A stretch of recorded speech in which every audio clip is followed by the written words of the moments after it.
Good evening, eager young minds. Welcome back to AP Stats lecture notes. Going to move from talking about sample surveys to experiments and some things that we want to make sure that we do to make sure that our experiments provide us with some valid data as well, much like we did with sample surveys. And experiments are important because they help us answer questions in a lot more concrete way than our sample surveys do. Things like, does studying actually help increase test scores? Or does the flu shot actually prevent the flu? Or does microwaving plastic that's not BPA free actually cause cancer? Things like that. And so we need a well-designed experiment to help us answer those questions. So the difference between what's called an observational study and an experiment, an observational study in the form of a sample survey versus an experiment, is that experiments, we don't just observe individuals or just ask them questions. We actually impose some sort of treatment on them. And therein lies the difference. Observational study, we're just going to observe. We're just going to watch. We're going to measure some variables of interest. But we're not going to try to influence any of the responses. An experiment deliberately imposes the treatment to try to influence the responses. We want to measure the responses and see if there's a difference based on different treatments. So if we want to create a cause and effect relationship, then the experiments are really our only source of fully convincing data. We've got to have a well-designed experiment to create this cause and effect. Does this cause this? And so therefore, being able to tell the difference between an observational study and an experiment is one of the most important differences that we can get into. And so the distinction here and the difference in the studies can create a completely different outlook in a particular situation. For example, there's an example in your book, page 231, that talks about whether taking hormones reduces heart attack risks after menopause. You ladies eventually will get to a point where you need to, where you're going to go through menopause and start producing a lot of the hormones that you're producing now. And so the question was, for a while, should you replace those hormones with some synthetic hormones? Okay, and so in 1992, several major medical organizations said yes, women who took hormones seemed to reduce their risk of a heart attack by 35 to 50%.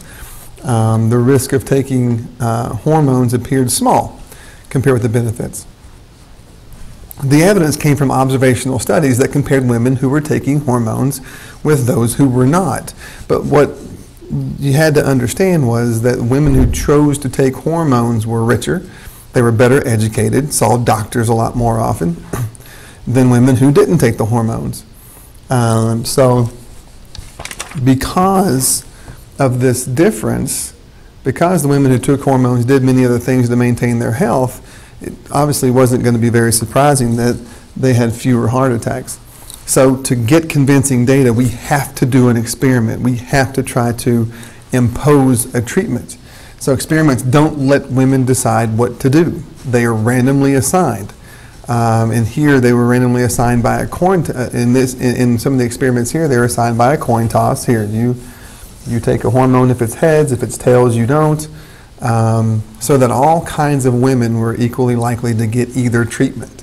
We don't want all the richer women to get the treatment and the poorer women to not. We're going to want to get a good mix. We want the assignment to look like the population as much as possible, which should sound kind of familiar. So by 2002, several experiments with women of different ages agreed that hormone replacement does not reduce the risk of heart attacks.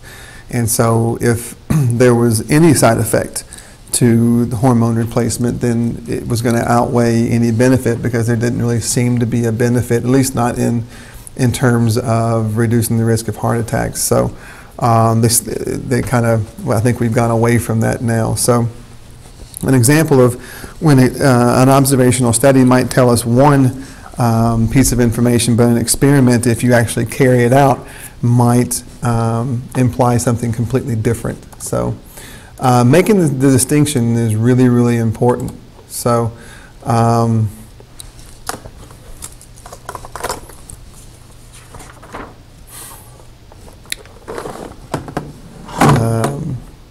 sorry for the pause here. So we need to make that distinction. Now, page 233, there's your check your understanding, and I've managed to miss it somewhere. Oh, we haven't gotten there yet. Sorry. Experiments, observational studies, one variable or another often fail because of something called confounding. Okay. And there's something that happens between what we call the explanatory variable and one or more lurking variables. And so I'm going to stop for a second. I'll get my stuff together in a minute. And provide a definition here quickly.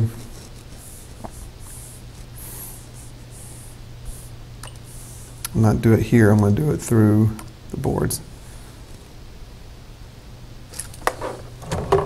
Okay, there are a couple of definitions that you're going to want to know. You're going to want to write out here to the margin, because you're going to see this a little bit, and we haven't talked about it yet. And that's the difference between an explanatory and a response variable.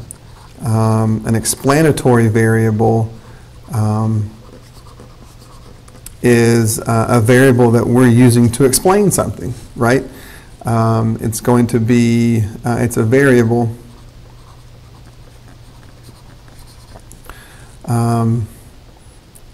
that we use to explain. So a variable that we use to explain or even influence a response. Okay.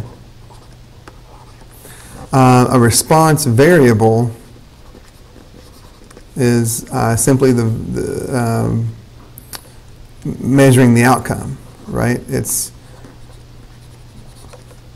what happens in response to the explanatory. And I keep using the same word to define a word, and you don't want to do that, but you're measuring the outcome from an explanatory variable.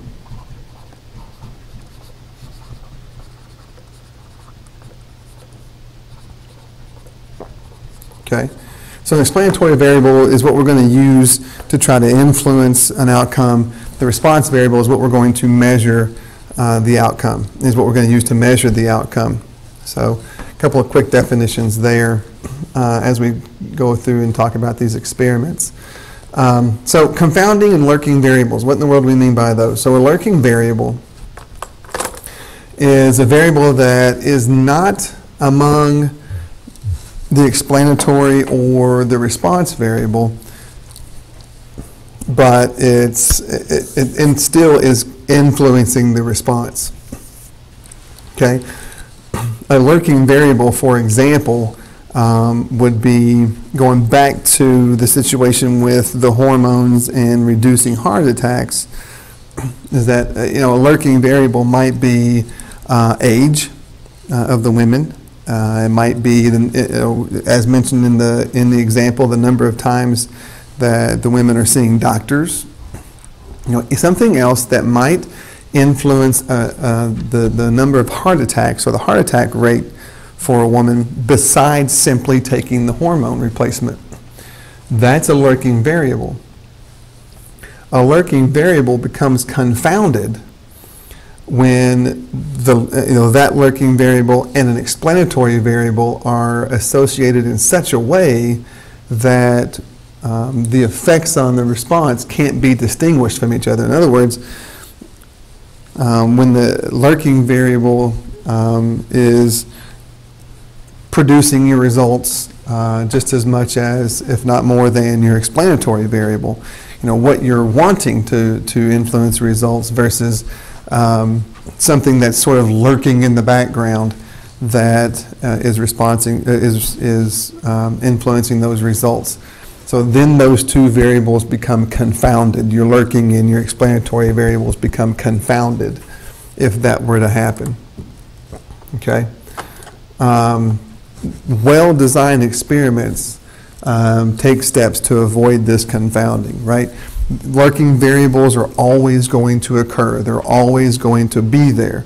Our job is to set up our experiment so that we reduce those influences to the point where we don't get this confounding issue with our explanatory. We want our explanatory variable only to drive our results, not our lurking variables, okay? So in the world of AP Stats language, you need to understand what a lurking variable is, be able to pick them out. You know, what else could drive our results besides what we want to use as our explanatory. The idea of confounding, we don't very often come across. So something that we probably don't want to worry a whole lot about, okay? All right, so now we're to your check your understanding on page 233. And so I'll give you a couple of seconds, flip off the video or pause the video for a couple of seconds, read the check your understanding on page 233, and we'll come back. I'll show you the responses that you should have gotten, and you can check yourself here.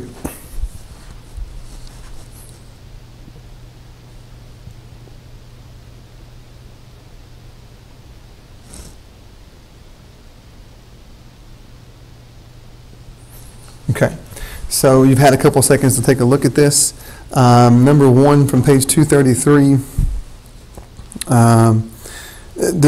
Number one says, does reducing screen brightness increase battery life in laptop computers? To find out, researchers obtained 30 new laptops of the same brand. They chose 15 of the computers at random and adjusted their screen to the brightest setting. The other 15 were left at the default settings. Researchers then measured how long each machine's battery lasted. Is this an observational study or is it an experiment, and be able to explain why? Well, this was most definitely an experiment. Okay, we imposed, or not we, they imposed a treatment, which was the screen brightness. 15 were set on bright, the other 15 were left at the default settings. Okay, number two, talking about the situation where students are eating dinner with their families, and sometimes if they are, it's supposed to be improving academic performance. So an ABC News article said teenagers who eat with their families at least 5 times a week are more likely to get better grades in school. This finding was based on a sample survey conducted by researchers at Columbia University.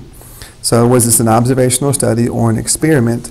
Well, it was an observational study. There was no treatment. It was just from a sample survey. So they sent out a survey and got some responses. The explanatory and the response variables, the explanatory variable here was supposed to be the number of times that you're eating dinner with your family. The response variable was supposed to be your academic performance, and here measured by GPA. So anytime you want to talk about the response variable, you do want to talk about how you're going to measure it. Okay, so there's that. Number 4 asks for explain why this study cannot establish a cause and effect relationship, and then suggest a lurking variable that might be confounded with whether families eat dinner together. So first of all, you can't establish a cause and effect, and that's not up here, and it should be, because this is not an experiment. Okay.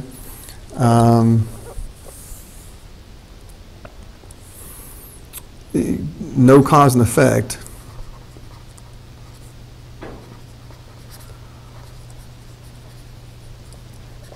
Because there was no treatment imposed.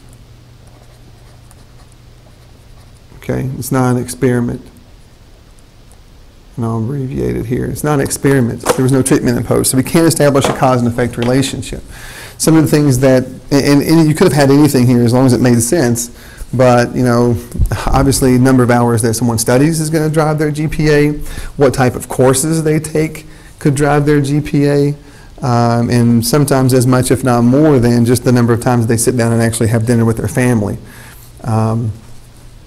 So those lurking variables might become confounded if you're not careful with how you set up your experiments. Okay? All right. So that being said, an experiment is a study in which we actually do something to someone, right? People, animals, or objects, someone or something, and try to elicit a response, or not, I guess not try to elicit a response, but just observe the response. And so we have some basic vocabulary you need to make sure you get down. This is a very vocabulary heavy chapter, and so we'll deal with that issue later as well. But a specific condition applied to the individuals in an experiment is called a treatment. That's what we're going to do to people, right? If there are several explanatory variables, then your treatment becomes a combination of the specific values of these variables. And we'll take a look at an example where you're going to have more than one treatment in just a second. The experimental units are the smallest collection of individuals to which treatments are applied. So we're going to, you know, and in the instances where those experimental units are human beings, we call them subjects. And so we'll take our experimental units, it's the things that we want to impose the treatment on, and then measure their response. So it's kind of like your sample, only you very often don't get to choose your experimental units. You have to just take those that are willing to do the experiment, or just the things that you have at your disposal to impose your treatments on. So kind of the same as a sample, but it's not a situation where you get to just, you know, even with random chance, choose who gets to do your experiments, and we'll talk about that some more also. Some more vocabulary: factors, explanatory variables, and factors kind of mean the same thing, right? What factors are we testing? What explanatory variables are we wanting to see if they influence the response variable? And so sometimes we'll have many variables, many explanatory variables, or many factors that we want to take a look at. And so again, each treatment then becomes a combined, a combination of the different levels of each of the factors. And so there's a lot of bold words there you want to make sure you understand the meaning of. So our factors are our explanatory variables. When there's multiple factors, then our treatments are created by a combination of the levels, the different levels of the factors. Okay? So for example, we want to know if adding fertilizer affects the productivity of tomato plants. Or how about the amount of water? I mean, how much you water something depends on, determines how it grows. How much you fertilize something determines how much it grows as well. So to answer that question, the gardener grabbed 24 similar tomato plants in identical pots in his warehouse. Okay, so trying to eliminate those lurking variables. He'll add fertilizer to the soil in half the pots. He'll water 8 of the plants with half a gallon of water per day, 8 of the plants with 1 gallon, and 8 of the plants with 1.5 gallons of water per day. And at the end of 3 months, he's going to take the tomatoes and record the total weight on each plant. So some of the pieces here: identify the explanatory response variables, experimental units, and list all the treatments. Okay, what are the explanatory variables? What are we hoping, what are we wanting to measure the influence on the response of, which is a weird way to say it, but what do we think is going to drive the response? And obviously it's the amount of water and the fertilizer. Those are our 2 explanatory variables. The response variable, what are we wanting to influence? Well, we're wanting to influence the weight of the tomatoes. Okay, not just the tomatoes, it's the weight of the tomatoes, because there's a lot of different measurements you can take on a tomato. Got to make sure we're specific with the weight. And then the experimental units are obviously the tomato plants. And then the treatments. Well, we've got 2 explanatory variables, or 2 factors, right? Another word for those variables or factors. Okay? So these are also called factors. And since we've got two factors, we need a combination of the different levels, right? And so let's write that out here too. The levels are fertilizer, no fertilizer, and then we've got half a gallon, 1 gallon, and 1.5 gallons per day that we're going to water the plants. Those are our levels, and so our treatment becomes a combination of all of these. And so since there's 2 fertilizer levels and 3 water levels, our treatments become 6 different combinations. You see in there, half a gallon of water with fertilizer, no fertilizer, 1 gallon of water with fertilizer, and then no fertilizer, and then 1.5 gallons of water with fertilizer and no fertilizer. Okay? So an example of where we're going to create some different treatments.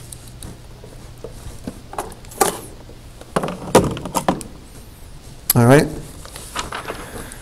All right, so we're getting the idea of experiments here. So they're the preferred method for examining the effect of one variable on another, cause and effect.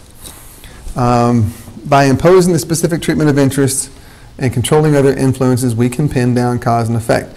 Good designs are crucial, okay?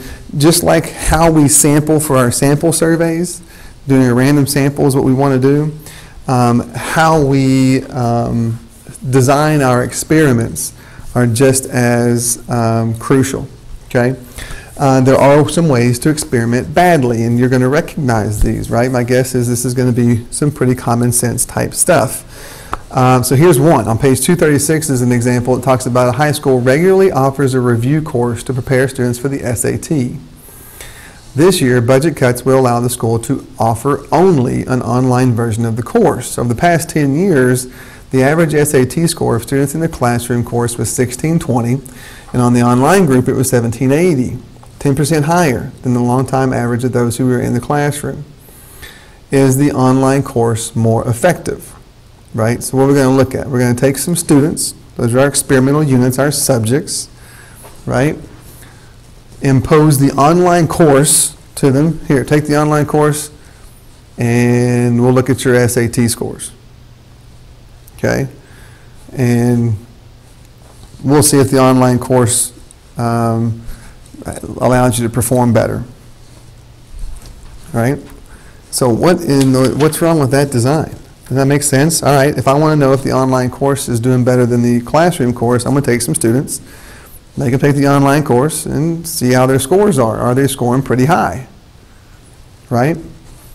Well, why else could the students have done better besides just the online course? Right? What else about those students might have allowed them to score higher this time around besides the online course?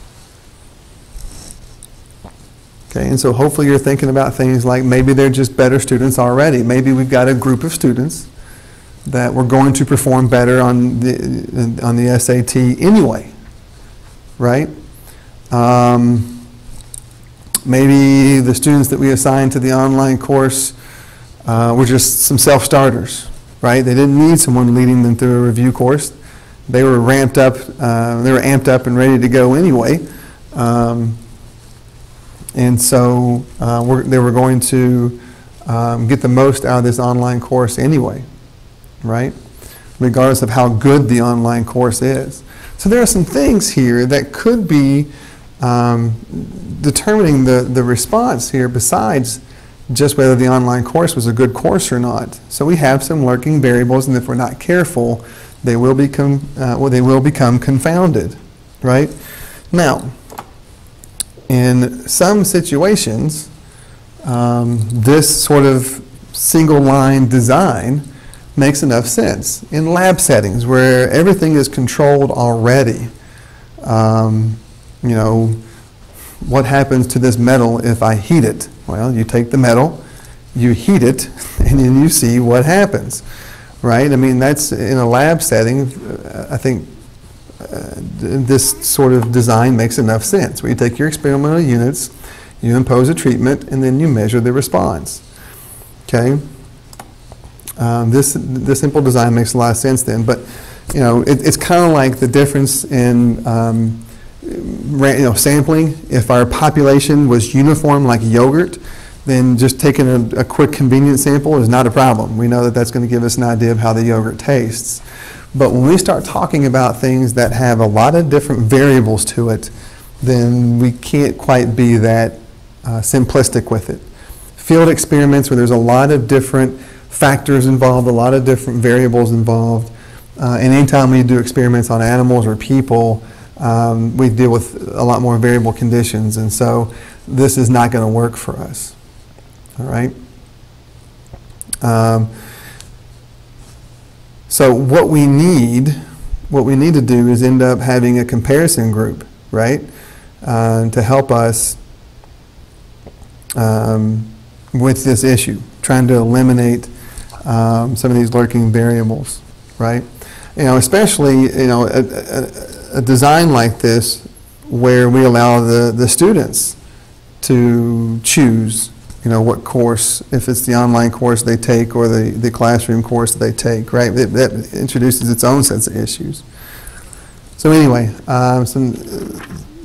we don't want to get into this type of design anywhere outside of a lab setting, okay?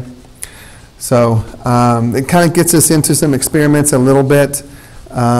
We'll come back the next video and start talking about how we do want to go about putting together our experiments to help us start eliminating some of these lurking variables.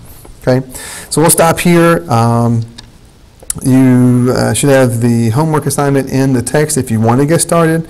If not, then we can get started on Monday after the quiz. Don't forget, you have a quiz on Monday, study section 4.1. Okay, have a good weekend.